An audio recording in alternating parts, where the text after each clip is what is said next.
que se passe-t-il réellement ici à Kinshasa, capitale de la République démocratique du Congo? Oui, si on parle du banditisme urbain, on sent également qu'il y a recrudescence après, à un moment donné, de l'insécurité à travers la ville, après avoir eu des procès, des arrestations, ce qui concerne les bandits connus de la République. Mais l'on sent également que petit à petit, la situation est en train de revenir comme avant. La question des embouteillages, n'en parlons pas. Aujourd'hui, cela se mêle encore, on va se dire, aux festivités de fin d'année, alors que déjà, depuis, on dira octobre pratiquement, la question des embouteillages est devenue insupportable à travers. Il est difficile aujourd'hui de circuler à travers la ville de Kinshasa. Que se passe-t-il? Est-ce un problème du civisme en ce qui concerne la circulation routière?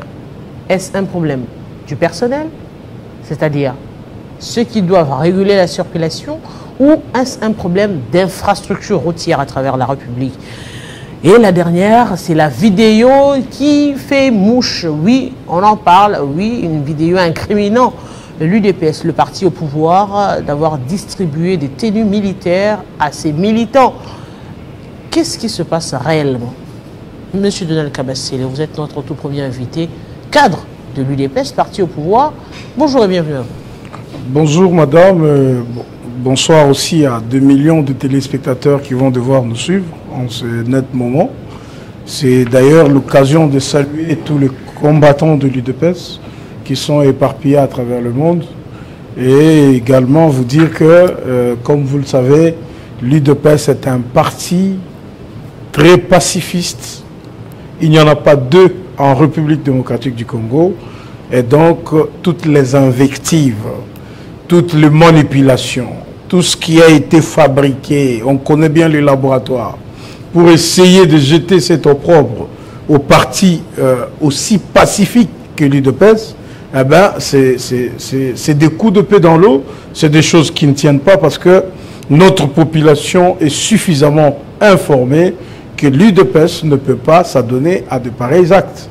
Et parce que nous avons tous suivi la vidéo qui est devenue virale, vous allez vous rendre compte que c'est un individu qu'on présente, on ne sait pas il vient d'où, il se revendique être, je ne sais pas, un architecte ou un constructeur.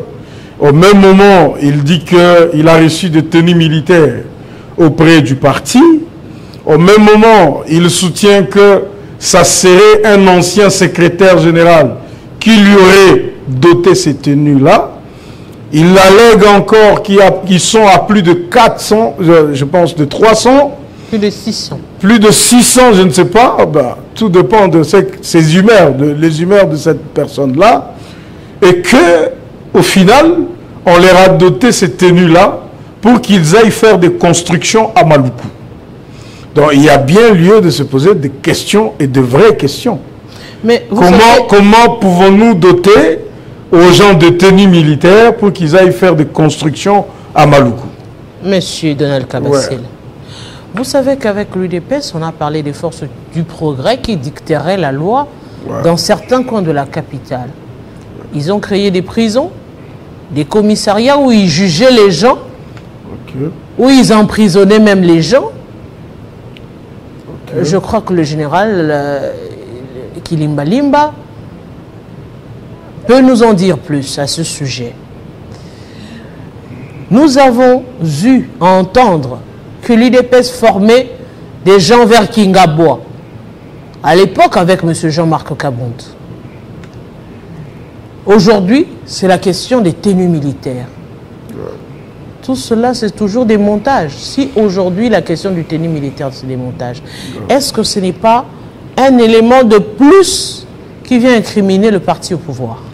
Ben, vous parlez tantôt de milices qui se seraient créées, vous parlez tantôt de forces du progrès, vous parlez, et puis vous faites une liaison avec les personnes qui se retrouvent aujourd'hui détenus militaires. Madame, je peux d'abord vous rassurer que tout ce que vous avez cité, en commençant par la force du progrès, la brigade soi-disant spéciale qui aurait été créée et tout ça, il n'y a aucune enquête sérieuse qui a révélé que tous ces individus-là seraient des combattants de l'UDPS envoyés par l'UDPS pour faire quoi que ce soit. Il n'y a jamais eu d'enquête? Non, mais parce que les enquêtes, comme vous le savez, elles sont déclenchées par peut-être le parquet ou la police qui doit enquêter. Et vous vous rappellerez qu'une fois, la police était même descendue pour faire un couvre-feu au niveau de Kingabois. Et vous le savez, madame, qu'on avait arrêté personne de l'UDPS. Je ne sais pas, peut-être maintenant ça devient une habitude que quand des gens se retrouvent être dans leur crime ou leur milieu criminogène, la meilleure défense c'est de dire qu'ils sont combattants de l'UDPS. Vous avez vu d'autres vidéos qui circulent où quelqu'un se revendique être combattant de l'UDPS, mais on lui pose la question: est-ce que tu peux nous donner la définition de l'UDPS? Il dit qu'il a oublié et qu'il était sorti précipitamment de sa maison. Alors, est-ce que vous pouvez, on peut être sérieux à considérer que tous ces gens qui se revendiquent être de l'UDPS le sont exactement? Pas du tout. C'est comme la dernière vidéo qui est devenue virale. Ou encore qu'ils ne le sont pas. L'inverse aussi. Ils ne sont pas. Ils ne sont pas. Ils peuvent pas être, ou ne peuvent pas non plus l'être. Je dis qu'ils ne peuvent pas être de l'UDPS. Pourquoi, madame? Parce que dans ces partis-là, nous sommes formés pour la paix. Je vous dis que dans ces pays en RDC, il n'y a pas deux partis politiques aussi démocratiques comme l'UDPS. Nous avons, si vous permettez, nous avons formé presque tout le parti politique que vous voyez aujourd'hui dans la scène politique congolaise. Tous ont été de l'UDPS, pour la plupart. Certains, c'est des dissidents qui se sont fabriqués des partis de gauche à droite. Et notre idéologie, c'est la lutte pacifique. Avez-vous déjà vu un parti politique qui est dans la lutte pacifique commencer à habiller des individus en tenue militaire? Nous connaissons d'où ça vient, c'est ça que vous voulez savoir. Eh bien, le langage utilisé par ce Quidam, qui dit qu'il serait doté par l'ancien secrétaire général, ce langage-là est connu, et je n'ai pas peur de le dire, c'est les camps de M.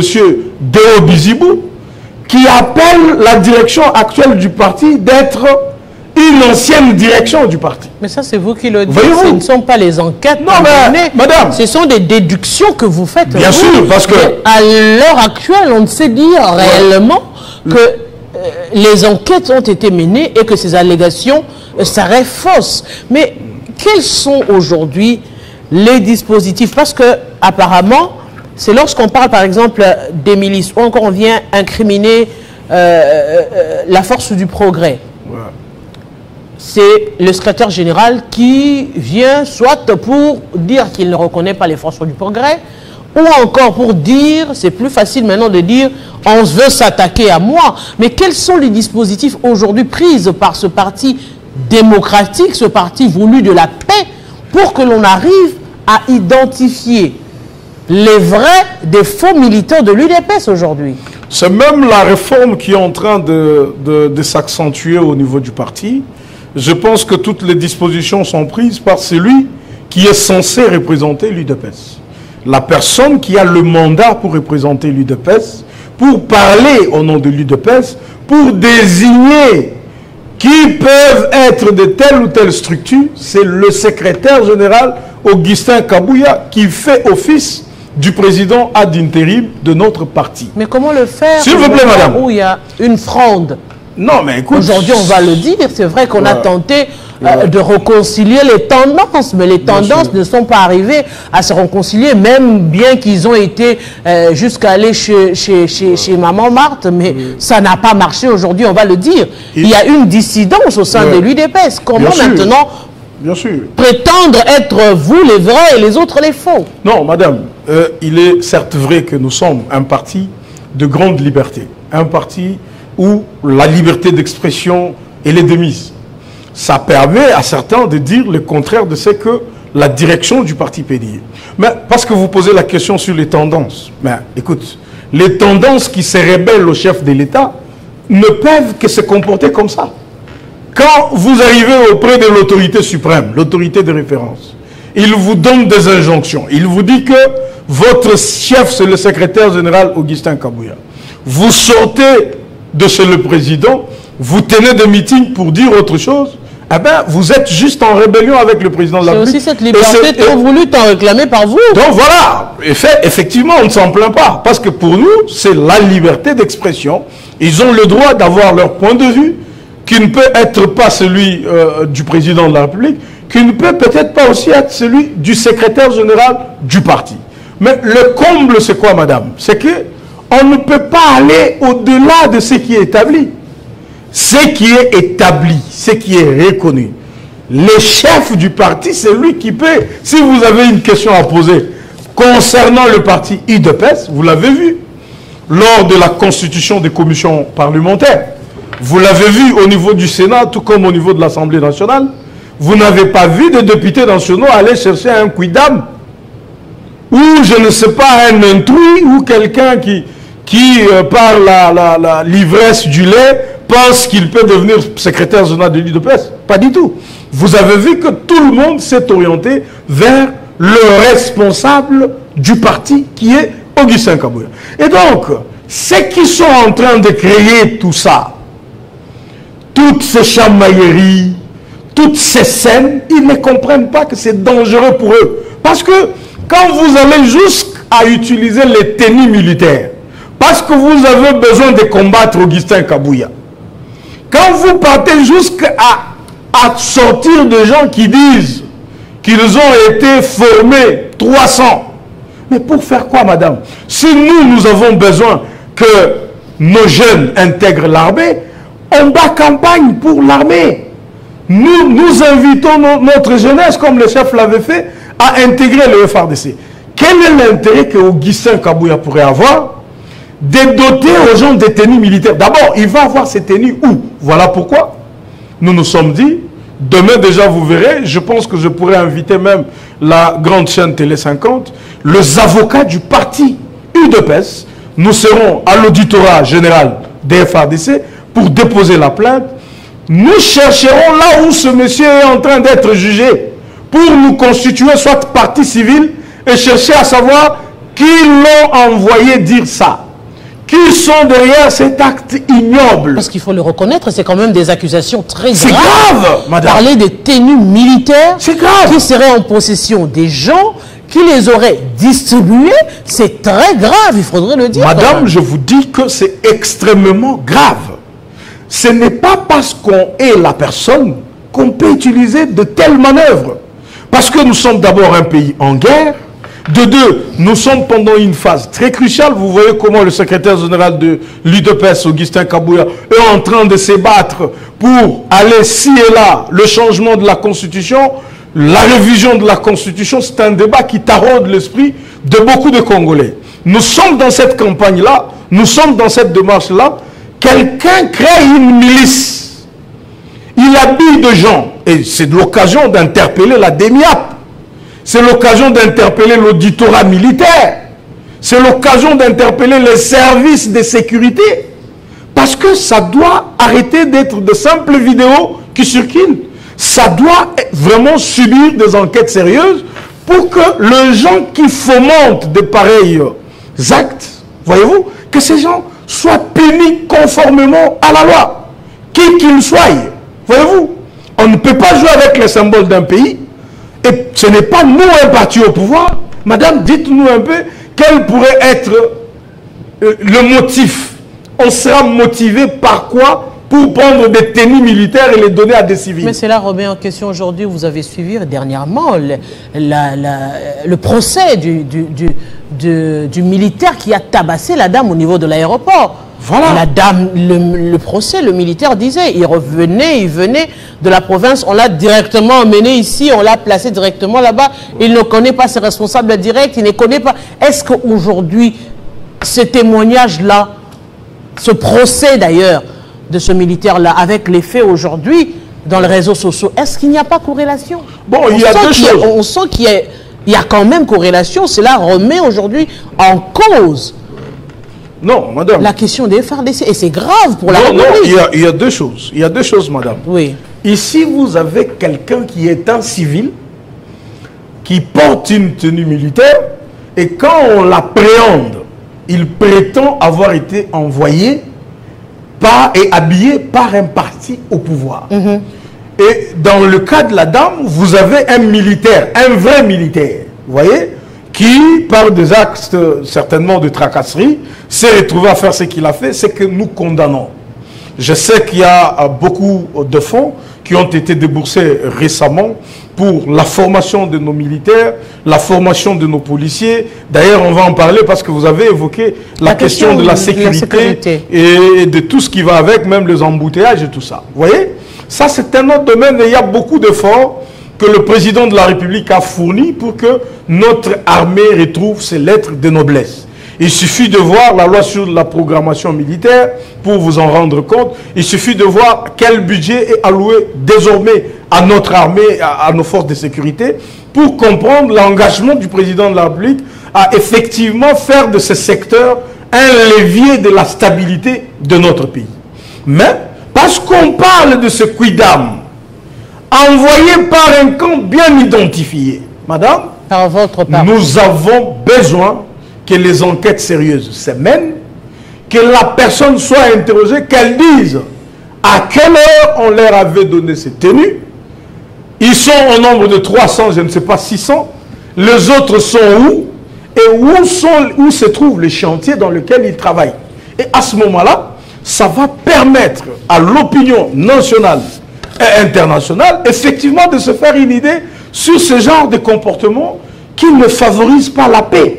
Comment quelqu'un, vous êtes un civil, vous vous retrouvez en tenue militaire, envoyé par quelqu'un parce qu'il est aîné de tel ou tel, et qui pense tirer profit là-dedans. Mais parlons-en justement de la question de la sécurité aujourd'hui. Oui.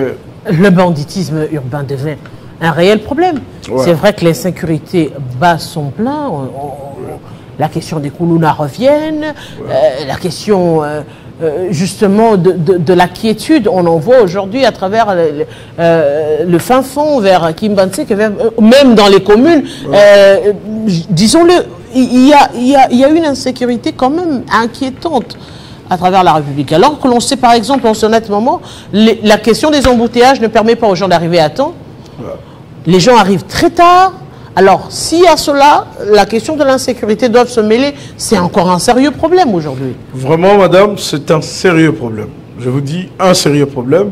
Moi-même, j'ai failli rater cette émission parce que il suffit d'être sur le boulevard pour vous en rendre compte. Ça n'appelle pas des couleurs politiques. Moi, je pense que le ministre de l'Intérieur, Jacquemain Chabani, doit prendre ses responsabilités. C'est très important. Aujourd'hui, regarde, on va dire, les routes presque partout ont connu, on va dire, des modifications même de signaux routiers. Ça veut dire, on ne peut plus rouler dans les directions normalement connues. Par moment, vous avez des sens uniques qui sont devenus des voies praticables. Mais tout ça a connu quel civisme? On a appris ça à qui? Les gens se retrouvent direct. Tu es sur une voie, on te dit non, cette voie tu ne peux plus la prendre, il faut détourner. Mais ça c'est un désordre. Donc le ministre de l'Intérieur doit être interpellé. Vous imaginez que le président de la République est arrivé même à descendre de son cortège pour essayer de réguler la circulation au niveau de Kitambo. Et là on ne voit pas le ministre de l'Intérieur, c'est quand même grave. Nous devons effectivement sentir que le ministre de l'Intérieur met en place des politiques publiques qui peuvent soulager. On a vu ça il y a peu avec l'ancien VPM intérieur, Maître Peter Kazadi. Vous voyez? On l'a vu dans des chaussées, on l'a vu sur le boulevard, on l'a vu descendre parce que c'est comme si ça donne une certaine motivation à notre police. Si elle dort par moment ou si elle est distraite, on doit taper du poing sur la planche. On ne sent pas le gouverneur de la ville, je ne sais pas si ça l'intéresse ou pas. Je ne sais pas si pour lui, il doit faire autre chose que ça. Et la population se plaint. Nous sommes avec la population. Il n'y a pas que ça, madame. on a commencé une grande opération, l'opération Panthère Noire, avec le VPM intérieur, Peter Kazadi. Pourquoi on n'a pas continué ce projet?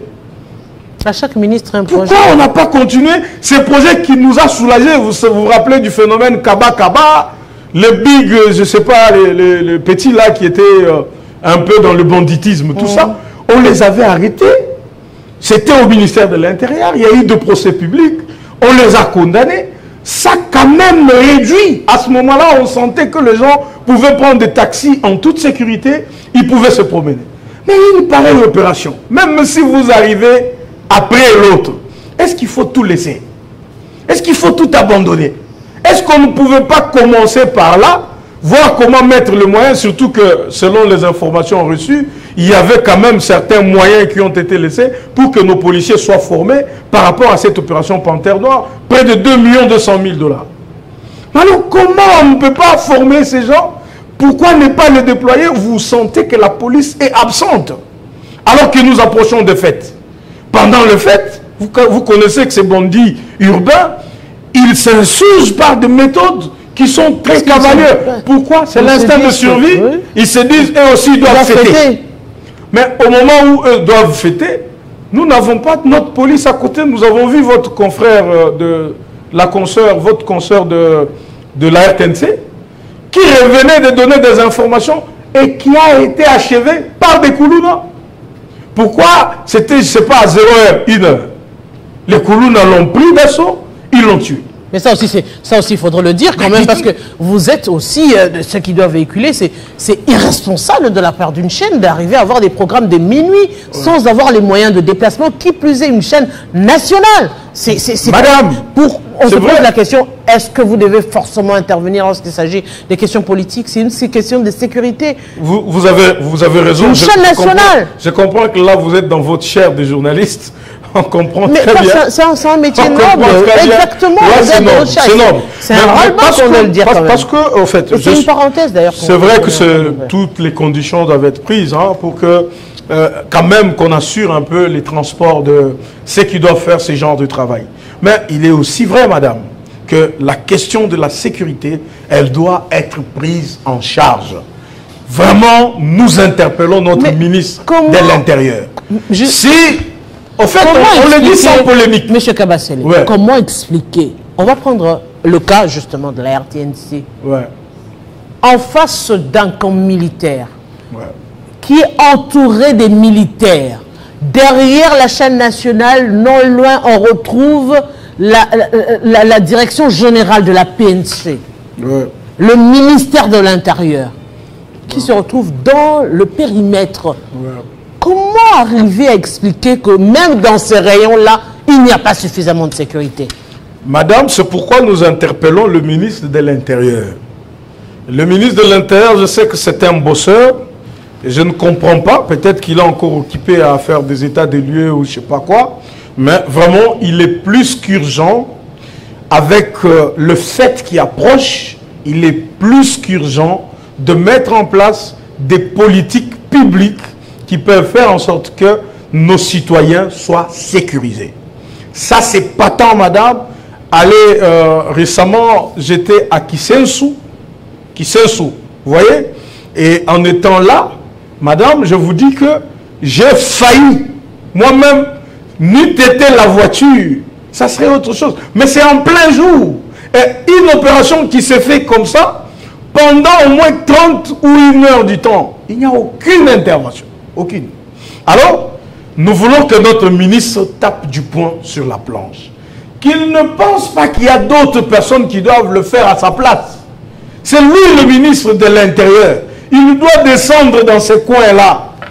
Nous devons savoir quelle est la politique criminelle qu'on met en place pour quand même essayer de sécuriser notre population. Parce que maintenant, ça devient vraiment, il faut le reconnaître, ça devient grave. Et pourquoi ne pas, j'insiste, pourquoi ne pas continuer ce que l'autre a laissé? Peter Kazadi s'est battu sur un certain nombre de choses. On a vu que ça marchait. Pourquoi ne pas continuer sur cette marche-là? Pourquoi on doit faire tabou rasa? Pourquoi? Mais pourquoi également l'Union sacrée n'interpelle pas, n'insiste pas sur certains faits. Quand ils interpellent, c'est la question politique qui se lève, où il y a les autorités morales qui interdisent aux députés de soutenir les motions, et c'est aussi un réel problème qui interdit aujourd'hui, qui limite le pouvoir des uns vis-à-vis de l'autre et qui ne rend pas les uns aussi responsables de leurs actions. Non, mais écoute, par exemple, un parti politique ne va pas t'empêcher de faire ton travail.